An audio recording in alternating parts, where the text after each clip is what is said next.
problema ang aking internet. So, for the opening prayer, our Father, who art in heaven, hallowed be thy name. The kingdom come, thy will be done on earth as it is in heaven.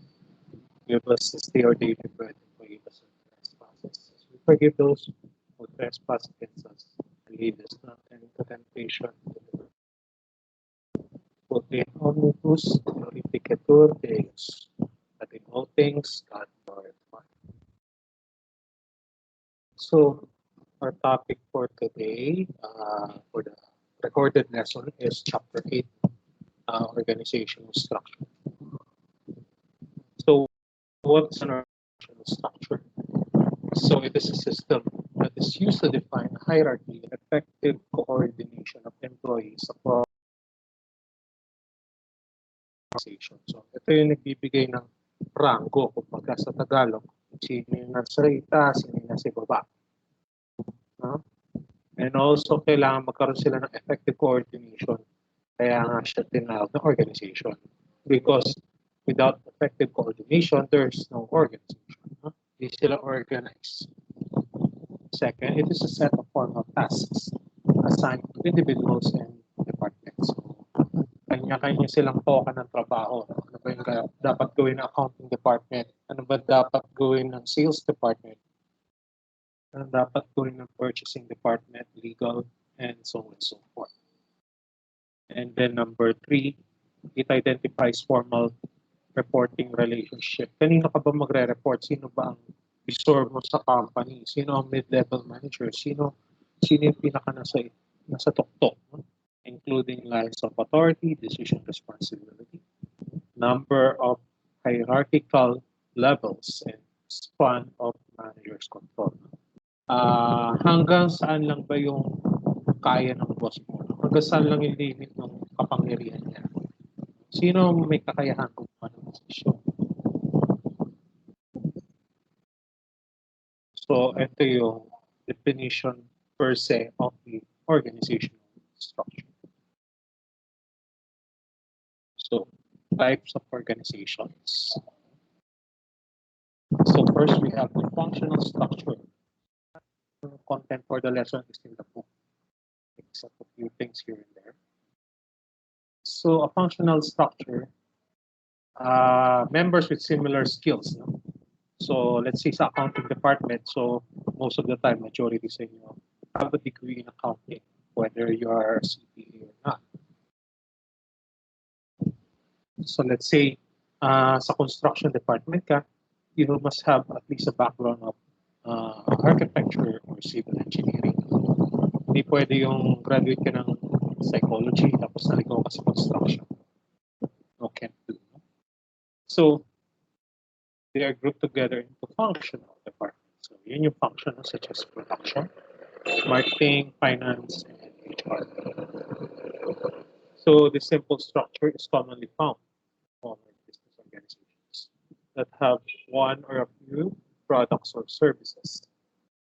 So, typically, start dito puso yung functional structure. So, divisional structure, on the other hand, members of the organization were grouped together, work on the same product, service, process, or they may serve similar customers. So, ibig sabihin nito, let's say, sa San Miguel Corporation, no?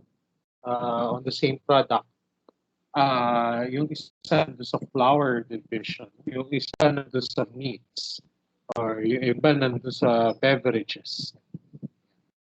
This structure is common to complex organizations that have diverse operations covering many products, customers, processes, and territories. So, yeah. The example is from the book. So, you have the president, and then probably one region, then the other. And then, yun lang yung functional. No? Kanya-kanya silang functional, but there is the division. Ito, sa region 1 lang to, and then the other one sa region 2 lang siya. Respectively.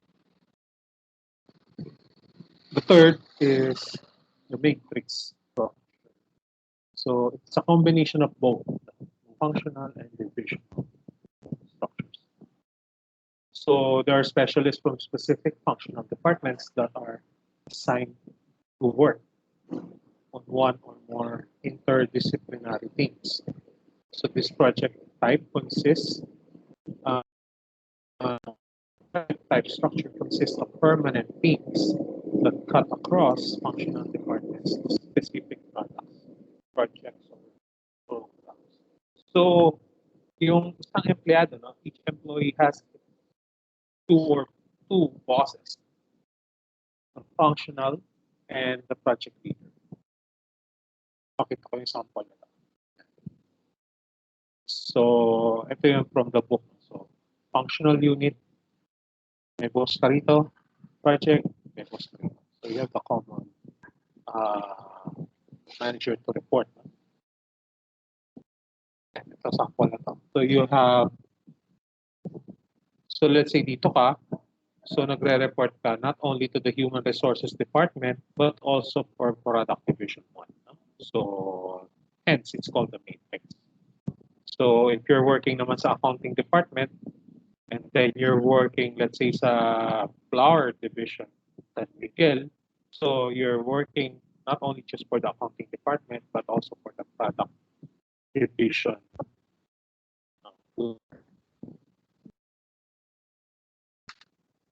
So teams, not MS Teams, no? But team structure, it is created to complete all projects, to solve problems, or accomplish daily tasks.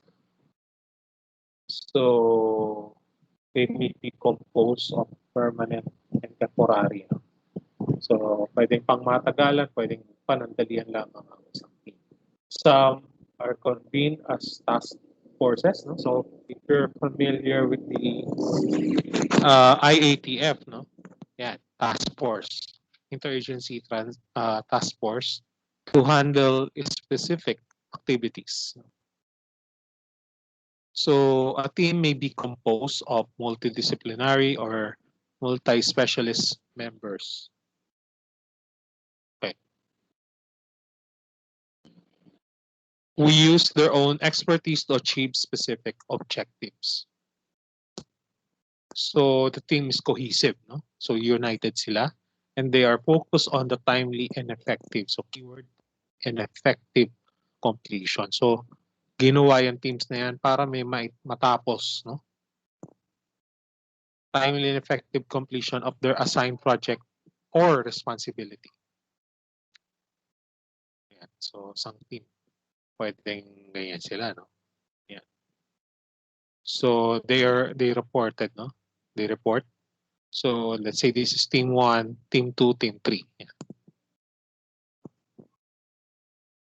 It's like sa classroom, you have the groups, no? Some classes have groups. So yun yung tinatawag na teams. So they may be permanent or temporary.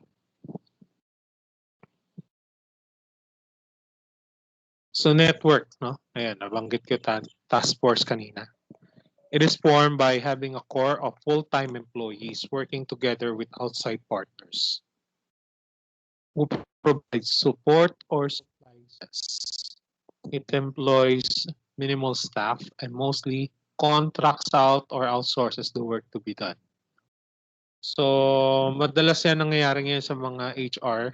So, minsan, ina-outsource na lang nila HR department. May taga-compute na lang ng payroll.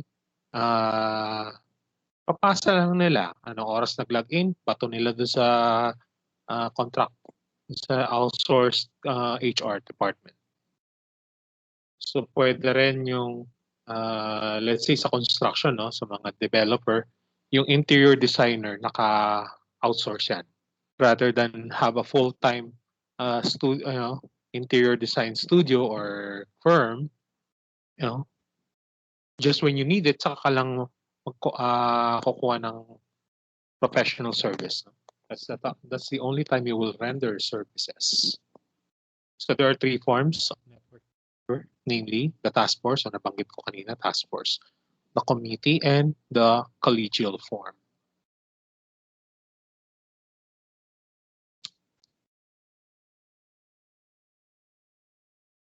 So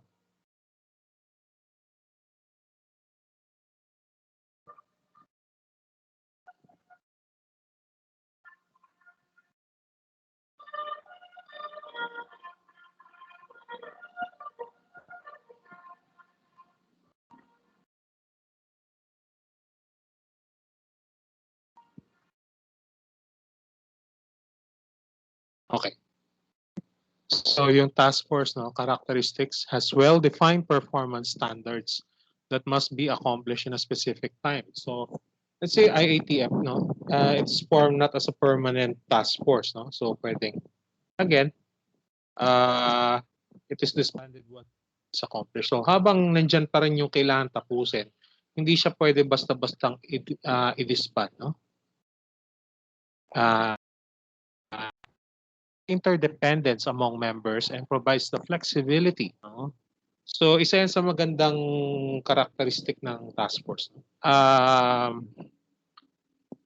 Nagtutulungan sila, no? Hindi sila yung kanya-kanya eh. Yun yung nagiging scenario sa functional, no?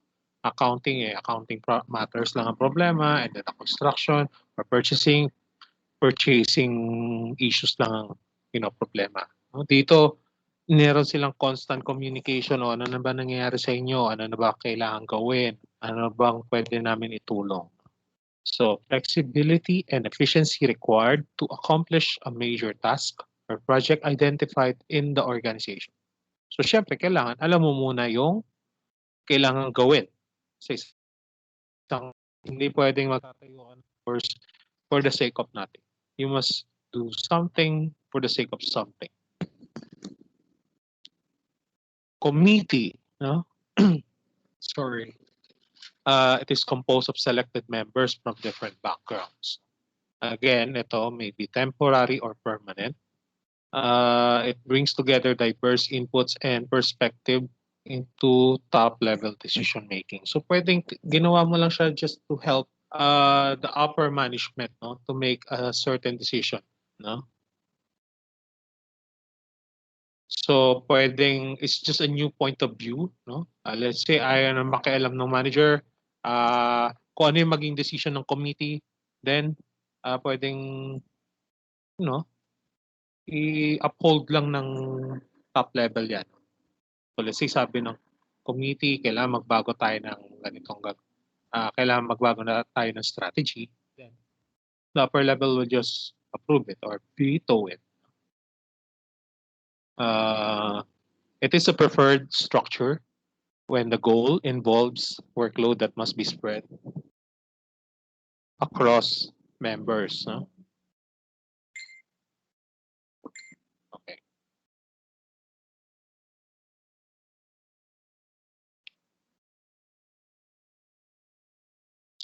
Medyo marami yung goal, no? Marami yung kailangan trabahuin, pwede silang magtulong-tulungan na committee. And the collegial type. No? So, tinatawag lang siyang collegial type pero hindi lang siya applicable sa university. No?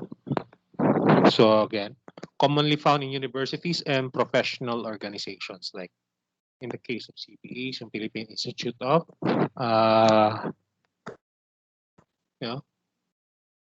Certified Public Accountants, no? Or PICE, Philippine Institute of Civil Engineers. Yeah. Mga professional associations like UAP, Philippine Medical Association, and so on and so forth.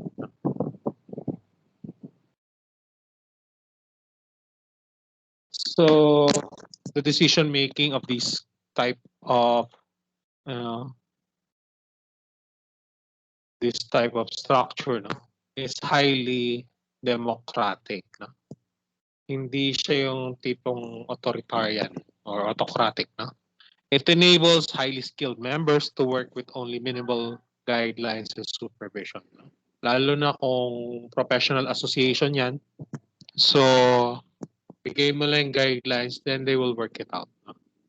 And then, great autonomy and discretion among members to adapt rapidly to the work demands. Hindi pwedeng approval pa ng nasa itaas. No? It's very democratic. So network structure, virtual, eliminates the boundaries among units that compose the organization by using IT and the internet to communicate with members and accomplish specific objectives. So far, no, almost lahat ng industries in the Philippines right now Ayan, umuulan ng network structure. No?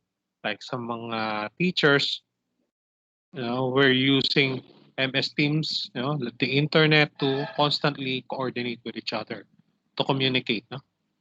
Work is spontaneous and excludes lines of authority. Communication flows are rapid and information sharing is continuous. So madali kasi no? Unless wala tayong internet, then mahirap or mabagal at the very least. So there is little hierarchy among members. Technology utilization is dominant. No? So ito talaga, IT, the internet. No?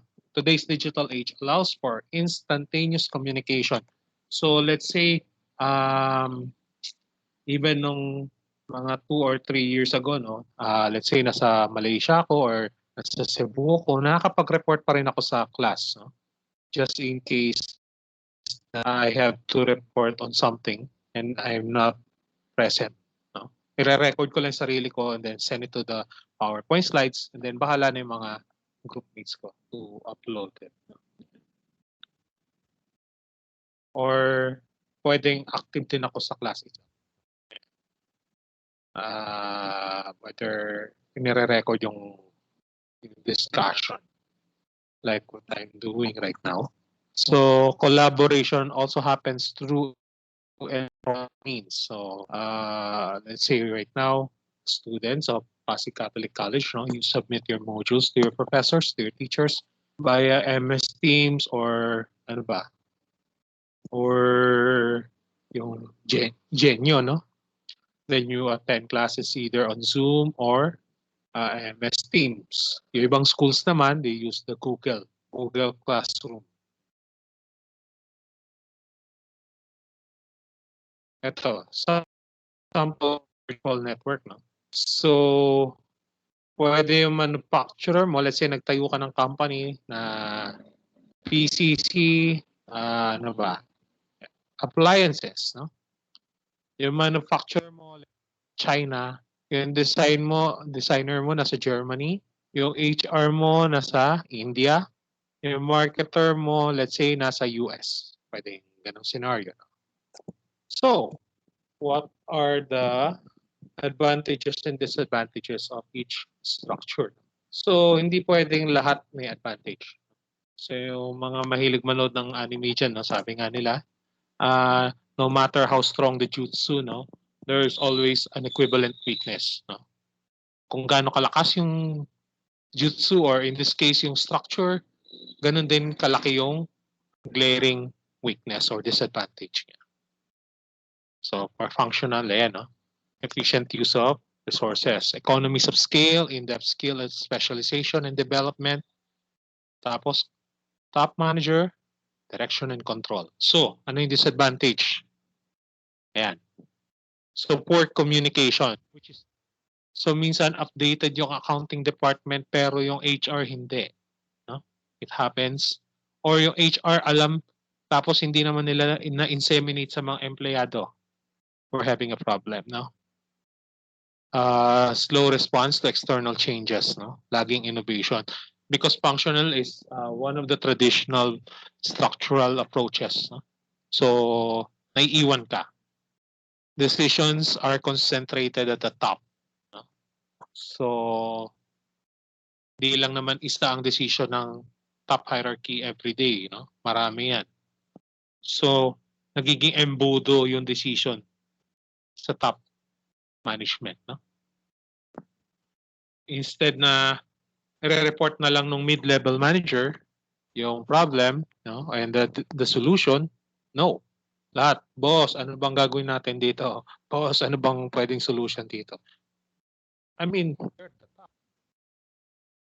sometimes hindi na rin sila, alam mo yun, updated sa nangyayari sa baba or kahit sa gitna man lang. Divisional. Ayan. Ito naman, fast. Very fast. Flexible. Concern for customer needs. So, mas alam nila kasi division. So, alam kagad ni flower division na may problema sila kasi malakas yung kalaban nilang brand. No? Anong pwedeng gawin? Hindi na nila masyado kailangan i-report sa nasa itaas. No? Approval lang ng manager. And then they can execute it. No? Excellent coordination across functional departments. So parang counterpart naman niya. Maganda yung coordination niya in contrast to functional. However, disadvantage, no? Ayun nga, duplication of resources. Yan, nangyayari yan. No? Na, let's say, pareho kayong ang resources nyo kay floor. No? Magkokompetensya kayo sa resources. Ang gagawin ng isa, iipiting yung supply. No?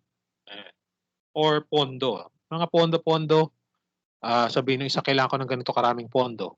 Sabihin ng isa, kailangan ko ng ganito karaming pondo for budget allocation. Less technical depth. So yung mga tao mo, no, parang, ang tawag dito, yung nag-i-spread out yung mga tao mo. No? Babawasan sila ng technical skills.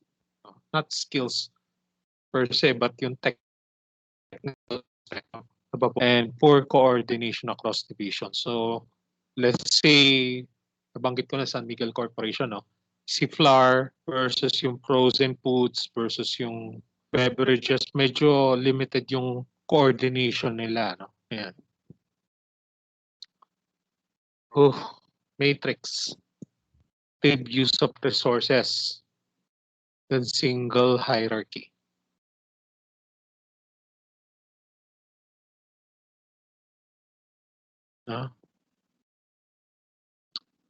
So more efficient use of resources than single hierarchy. So flexible, adaptable to changing environment. So madaling adjust, madaling mag-adapt, no? Yan. Interdisciplinary cooperation, expertise available to all divisions. So pag may problem ka, let's say sa HR, madaling magbato, madaling humingi ng tulong, no? Madaling magpasaklolo. Disadvantages. Of course, meron siyang disadvantages. Frustration and confusion from dual chain of command. If I'm not mistaken, nabanggit ko to, no? Previously, paano magtrabaho ng dalawang amo mo? Magtrabaho ng dalawa amo mo. Sino susundin mo sa dalawa? Sabihin ng isa, pumunta ka sa kaliwa. Sabihin ng isa, pumunta ka sa kanan. Isa yan. High conflict between two sides of the matrix. So, conflict of interest. No? Yun nga, parang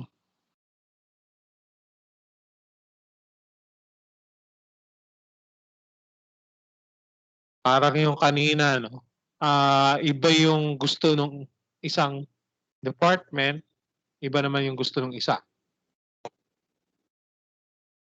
Ito ang pinaka-boring, no? Waste of time, no? Many meetings, more discussion than action. So, sa akin nangyari din to, no? Dalawa amo ko, siguro sa 10 hours per day na work ko, no? Nasa meeting ako mga 5 to 6. So, tagal pa ako nasa meeting kaysa doon sa nasa desk ako. No?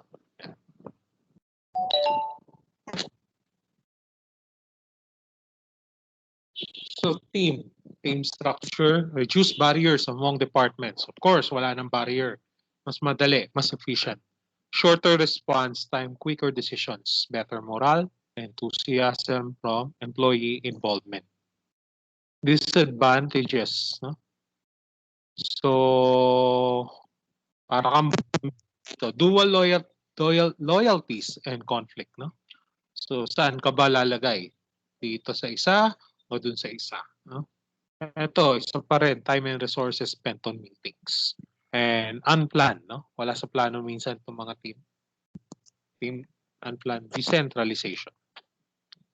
Ito yung medyo focus natin, no? The virtual network. You just can draw on expertise worldwide. Yes, you learn something different. You learn something new. Maybe the Arabs have a different mindset compared to the Filipinos or ganun din sa Japanese, no? Highly flexible and responsive and reduce overhead costs. So yun nga, katulad nung kanina, rather than mag-establish ka ng isang interior design office for your, why not just outsource it, no? Or sa hiring. Instead na magsayang ka ng araw mo, kaka-interview ng mga prospects, no? Bato mo na lang yan sa sa outsource. No? I-outsource mo na lang yan sa hiring company or headhunter, sila na bahala. And then, pag nakatanggap na sila empleyado, babato nila sa'yo. No? Yan. Disadvantages, lack of control. So, medyo hindi mo naman masasaway basta-basta yung let's say, nandun siya sa India, ikaw nandito ka sa Manila, hindi mo siya basta-basta masasaway. So, mahirap yung damage control. No? Weak boundaries, no? Nga, weak boundaries, no? Malayuan. So, let's say sa mga teachers, no? Ako nasa Tondo, sila nasa Pasig or Rizal, di ba? Greater demands on managers, no? So, mas mahirap tumutok ngayon, no? Unlike in the normal setting, lalakad lang yung manager, o report mo sa akin to, report mo sa akin yan. Ito kasi pwede mong iwas-iwasan eh. Ayan. And weaker employee loyalty. So, minsan pag work from home yung iba, no? Lalo na sa mga business, no? Business industry, no? Meron kanya-kanya mga side projects yan. Let's say digital marketing, ikaw ang client. So, kung mas malaki yung kikitain niya sa project or other companies, then yun ang prioritize niya.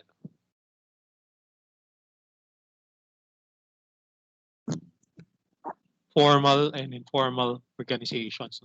So, formal, no? Ayan. Formalization, hindi ko na siya masyado elaborate, no? Ito yung pinaka-simplified explanation. The degree to which the work tasks are standardized. So, meron parang SOP. So, yan eh. Susundin na lang yan ng mga employee. Complexity, the degree of differentiation between the units based on the tasks they perform. Ano ba ang pinagkaiba ng mga trabaho? Ano ba ang pinagkaiba ng accounting department sa purchasing department? Ano pinagkaiba ng projects, no? Versus yung mga lang. Sorry. Centralization, no? The degree to which decision making is concentrated in one area within the organization. So, nasaan? Nasaan yung decision making? Nandun lang ba sa taas? O merong at least 2 or 3 salaman lang, no? Ang decision making. Baka minsan naman hindi mo na kailangan abalahin pa yung mga nasa ibabaw, no? Yung nasa tok-tok. Yan yung characteristic ng formal. Informal, on the other hand, no, unofficially created but are freely formed by members who have a need for them.